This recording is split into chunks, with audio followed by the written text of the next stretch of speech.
my family was in what they called the Snowmageddon in Atlanta. You know, I remember when that happened and cars were stuck out on the highway. Snowmageddon, never heard of. Yeah, it was just real bad. They just called it that. It was, you know, that's what they named it. But it was a real bad snowstorm in Atlanta, and cars were literally stuck all up and down the highway.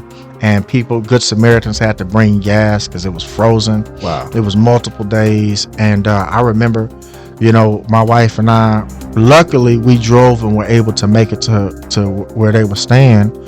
And we basically, you know, had food and things like that. But I remember, like, man, hearing the stories, I'm like, I don't want to be in that situation. That's right. So, you know, I remember, you know, even talking to some people, it's like, well, you know, what do you think can happen, or what event are you preparing for, or whatnot? And I'm like, you know, I mean, what kind of car crash do you want to be in?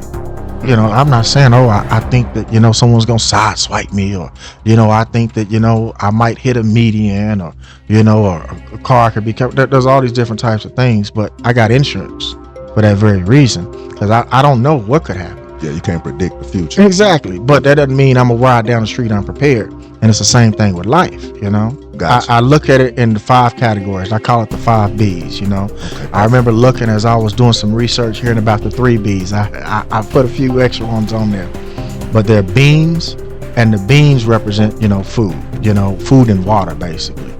Batteries, as far as, you know, power, electronics, things like that, you know.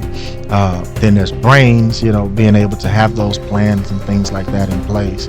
Then there's bullets, you know, the ability to just defend yourself and things like that in the event or whatever. And then there's, you know, bullion, money. You know, that's just an old school way for having money, but it began with a B, so it kept it easy to remember, the 5 B's. So